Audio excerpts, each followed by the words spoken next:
Welcome back, everybody, to Dungeon Brew. Today, we're going to be continuing our quest building series, talking about exploration. Check it out. Welcome to Dungeon Brew. All right, we are back. We have made a number of videos into this series on quest building, and now we're going to be talking about exploration.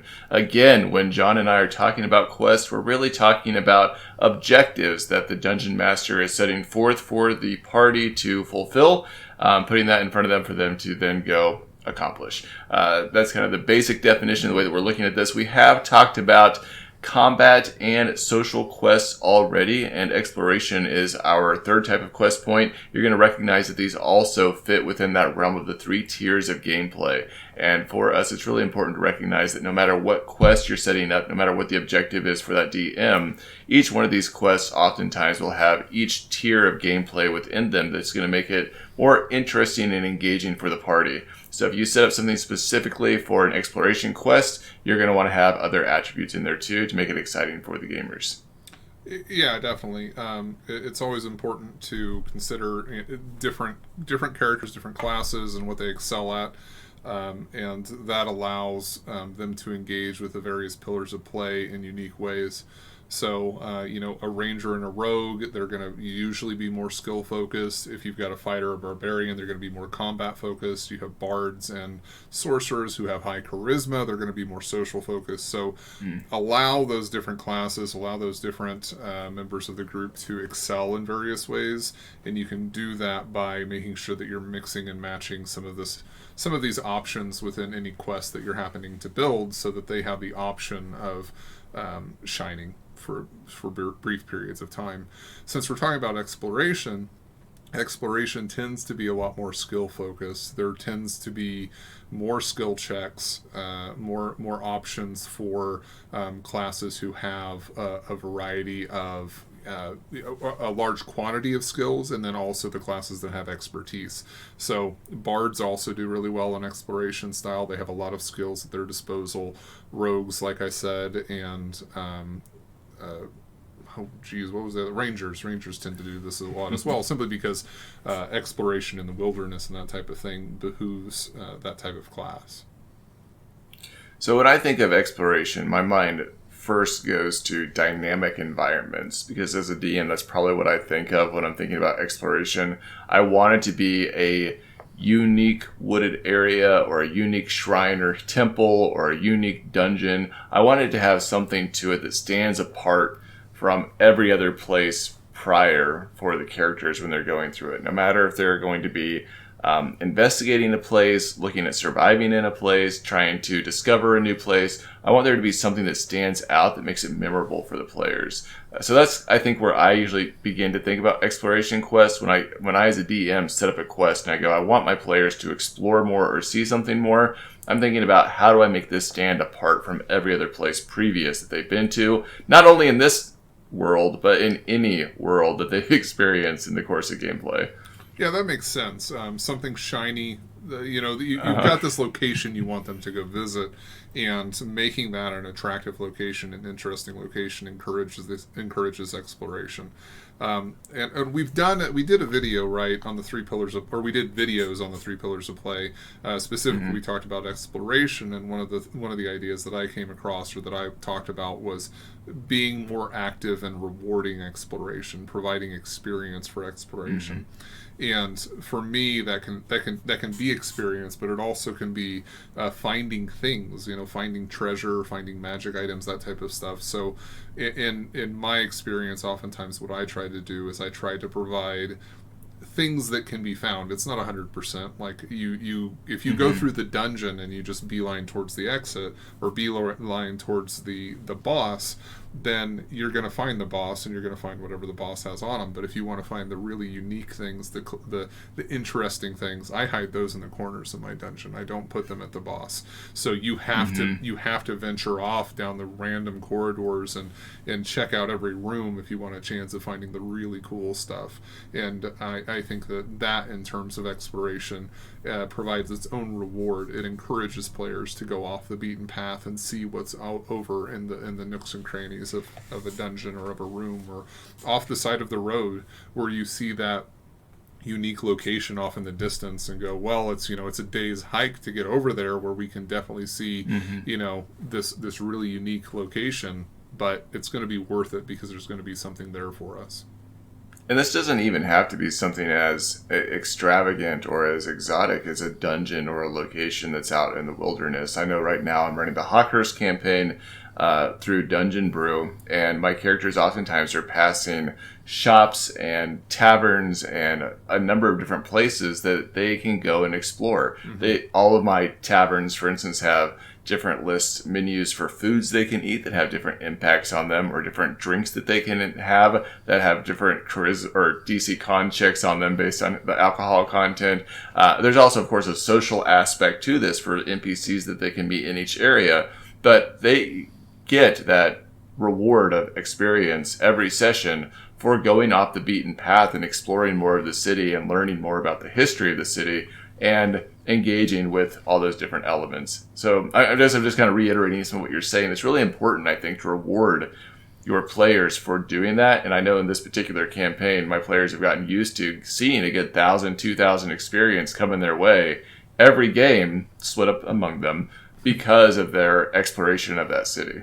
Right. It's interesting you were talking about the alcohol and that type of thing, because that's one of the things that I built too, was the Ancestors and Ale homebrew rules for the different types of alcohol that were available for dwarves, and then what the social impact of drinking those specific types of alcohol were in a social setting, which is more of a social aspect of it, but it is exploration. It is going to a location, interacting with the culture, and finding things like this that are unique, which I think for a lot of players is interesting. So I do want to get focused down here a little bit on the different types of exploration quests that you can engage in. So we had mentioned investigation, discovery, and survival. So for investigation quests, I just want to throw that to you real quick, Joshua, so that you can talk a little bit about how you approach building quests that rely on investigation and how that fits into that exploration pillar. So there's, I guess, a number of different ways we can look at it. And we have mentioned before how sometimes exploration kind of bleeds over into social, and it's hard to divide that line in between the two when they're separated. And it really has a lot to do with the DM's intent on what it is that you're wanting them to accomplish. But for me, when I'm looking at setting up an investigation quest, I probably take it back a little ways, back to those 3.5 D&D days where it's like gather information, and I want you to go investigate what's going on in this town. Why is there a disease that's running rampant? Or why are there wild animals killing, the farmers' crops on the outskirts of town? Those types of things where the players are given the scenarios of a problem that's being presented, and they need to go out and investigate and figure out what exactly is happening. They have to go gather information, talk with people, explore the wooded areas, look for footprints, whatever it is, it's going to give them clues to the next stage of the quest, where they're able to actually follow a trail and figure out what is happening in those scenarios. So for me, when I first think of investigation, that's what I'm thinking of, is essentially breadcrumbs that I'm scattering out across a region for my characters to go explore as they hear rumors and information to go try to figure that out. I know it's a little different than investigating a dungeon per se, like you were talking about, putting those secrets in the corners of the dungeon. They have to go out and explore that area. But outside of dungeon play or a specific setting play, I'm looking at spreading things out across a region where they're in multiple different areas trying to gather clues for information. Right. So it's interesting because you're talking about two different things. You're talking about social exploration, right? The gather information, go talk with people to find things. And then you're also talking about, you mentioned footprints and that type of thing, which is more of the actual physical exploration. Let's go investigate what's going on or look for clues. So you're kind of Sherlock Holmesing it in order to try and find the information necessary in order to put the pieces together to solve the problem or solve the riddle of what went down here, type of thing. And for me, that tends to be, I do the same thing. I mix and match those, right? When I do an investigation style quest where there is a crime that's been committed, there's a person they're trying to locate, there's something that they're trying to find or do, I have a tendency to mix those things. I dislike doing just one or just the other because, like we were talking about at the start of this, is mixing and matching those pillars of play allows different characters to excel. Your rogue is going to be really good at perception investigation style checks, finding those clues, finding the footprints, finding the handprint or the fingerprint or something like that that tells them that something occurred or it gives them a direction. Your bard is going to be really good at going and interacting with people who might have been eyewitnesses to what happened. So combining those things together allows you to create kind of a more full-fledged style investigation. Now, if you're thinking about like how you're going to be alienating certain classes in there, this is where you start to bring in the barbarians, the fighters, allow them to do the intimidates and that type of thing. Allow strength to occupy or act as a modifier for intimidation checks in scenarios where they're trying to get somebody to talk who isn't willing to talk or something like that. Pull in all the players for an investigation to try and get that moving forward so that they can discover what it is that they're after. You know, it's funny you say that because we do use intimidation and those types of skill checks for a thing. But another thing about your fighters and your barbarians is they typically have a higher con. Right. They can withstand certain environments more than some of your other players can. And I'm immediately thinking of the game For the King, which you and I have both played.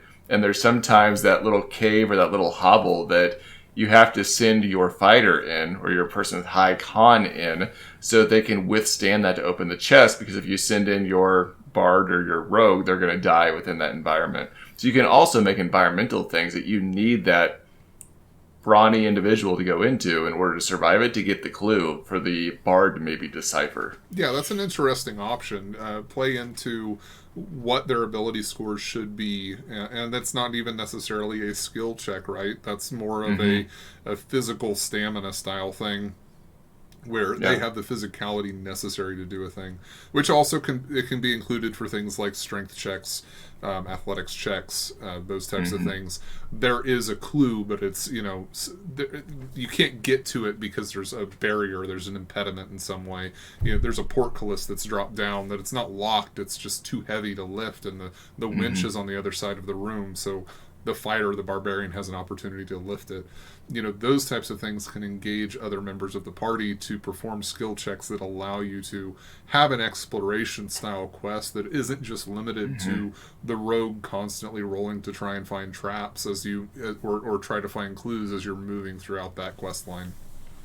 Is there a way that you categorize discovery different? Like for me, I probably blend this a lot into my other things because I think that discovery is just a natural piece of the game that comes about as people are moving about and doing things. I don't know if I've ever created a quest that's specifically like go discover X. So differentiating between investigation and discovery. We were talking about investigation. Most of investigation is trying to find the truth or the identity or something very specific. Usually it's problem solving. Usually it's investigation type things in that sense.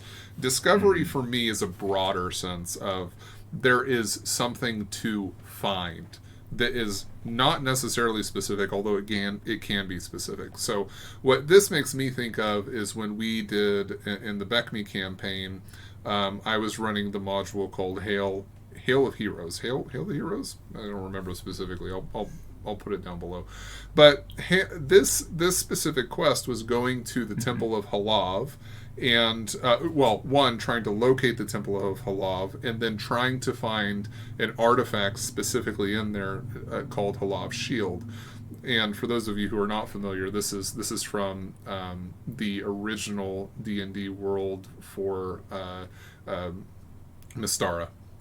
And that's Halav is one of the deities there, and interestingly enough, this is also where you get deities like Orcus and that type of thing that have come into modern D&D. But your group was responsible for locating this temple, and then you were trying to find the shield, and you're supposed to bring the shield back. The discovery was, can we find this lost temple? Because nobody knew exactly where it was. So you guys went through a series of intermediary encounters and quests in order to try and find information so that you could try and find the general area, and then you searched that area in order to try and find the temple. And then once you were in the temple, you had to go through a series of puzzles and trials in order to locate the shield at the end of it. So that quest, which is a dungeon, and that's going to be more of our next video where we talk about dungeons specifically. But that idea of discovery, that idea of there is something out there to be found, which is really kind of a hallmark of what Dungeons and Dragons is, in the sense of going out to explore the unknown, exploring the ruins that have been lost from the civilization that existed long before that's now gone and we know nothing about. That is central to dungeon delving and exploration, and that's the kind of thing that I get really excited about, and I think can really hook players in, is this idea of there's something here to discover. There's something else that is not on the surface that we can learn something about. And if your lore is rich and the world is rich, then I think that you can get a lot of mileage out of those styles of quests.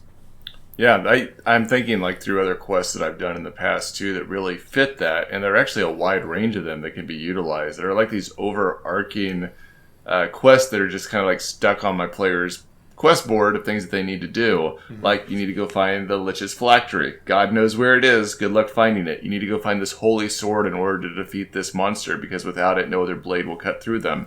And then trying to go through the steps to discover where that is. Or you need to go find the God, what's the word I'm looking for? You need to go find the key for like the code for the cipher in order to break it, type of thing. So there's a lot of things like that that can be discovery quests, but we may not always think of them in that way. But I think that characters sometimes enjoy those like overarching pieces of like, we still haven't found this thing yet in order to really move forward in the overall adventure. Right, and sometimes your discovery quests start with finding the item and not knowing what it is too. Your discovery can work backwards. It can be, I have found this thing, this thing that is obviously significant. I don't know what it is. It's an idol or something like that. And then your discovery is actually a process of determining what it is and what it can do, and finding the people who can help you to understand it. So don't be limited by just going, the discovery is going to a location or finding this artifact. Sometimes you find the artifact before you know what you're doing with it, if it's a good thing or it's an evil thing. So there's definitely room for that in the discovery style of quest. The last part of exploration quest that we wanted to talk about is survival, particularly looking at surviving an area. And for me, I know that I probably apply this to environments as well. Like, let's go see if you can survive this ruin or this, place that has been cursed in some way, and explore it and see what is going on in that region. You and I have talked quite a bit about the enjoyment of adding particular traps and puzzles and environmental factors to those regions to really make them unique for players. What would you like to add on this without us getting into too many details about trap and puzzle creation? So I've talked a few times about this, and I feel bad because I keep kind of talking about it vague. So we've talked about doing a specific video dedicated to traps so that we can get into more detail about this. But when it comes to traps, I like traps that engage the whole party. So in the same way that I like to build quests that engage the whole party, I like to build traps that can engage the whole party. And that doesn't have to be nearly as broad as what we're talking about, where we're getting all three pillars of play and things like that. But you can build traps where you have some kind of threat where it is... you have to get into a room or a location. So you know that there is a trigger that's affixed to the portcullis, but the portcullis is too heavy for the thief to be able to access, wherever the tripwire is. So you have to pull in your fighter to lift up the portcullis just a little bit. He pulls it too hard, he's going to trip the trap. But if he pulls it up just right, then the thief can get in there to where he can actually disarm it. And if he can get in and disarm it, then allows the party to progress. So you're pulling in other members of the party in order to complete quests, versus just having the trap itself, just roll a d20 and add your trap removal skill or whatever it is, which is not really that much fun. It's not that engaging. This still amounts to just a couple of skill rolls, but the description can be evocative, the involvement of multiple characters can be evocative, and that can make traps memorable. especially because it's not just relying on one person. The fighter maybe pulls up too hard on this or doesn't pull hard enough or whatever. That creates a new scenario, creates something interesting for the party to engage in. So I've just realized how much I've not utilized that method, and I'm going to start doing now. Where it's like, you don't need to roll like a DC 16. You have to roll between a DC 12 and a DC 15 in order to lift this at the right much, because too little will make something happen and too much will make something happen. I've just introduced a fresh form of hell for all players. That wasn't actually my intention, but that is interesting. I feel like maybe you should go a little bit broader with your. Well, I'm going to go broader with your skill thing there, but which actually that could be a really interesting to do it. The way of doing this is not the difficulty is not setting the DC as at least 15. The difficulty is between 5 and 15 you're good, or between 10 and 20 you're good. And then the more difficult the DC is, the narrower that gap becomes. So it's like the really difficult ones, you only have a 2 or 3 number one. A really easy one, you have like a 10 to 15 number one. But yeah, that's really interesting, actually. Okay, so, but these are encounters, right? That's an encounter. Yeah. That's not necessarily a quest. And when we're talking about survival quests, generally, the one that leaps to mind immediately, and this is probably going to be more relatable than some of our other examples, because this is actually published WOTC material, is Out of the Abyss. So, Out of the Abyss, spoiler alert, after you escape from the Drow prison, you are attempting to flee from them. You're trying to get to safety. So as you're traveling with the rest of your party and the random other NPCs that you have brought with you, you have a bunch of environmental hazards along the way. You don't have enough food. You don't have enough water. You're trying to collect those things. There are hazards along the way that have to do with, I think, gases and other things. Falling rocks and spores. Rocks. Yeah, there's a ton of stuff. So this is a survival quest. That's what that is. The encounters are survival. The encounters can be combat. The encounters are social because you have a bunch of random NPCs with you that you don't know their motivations.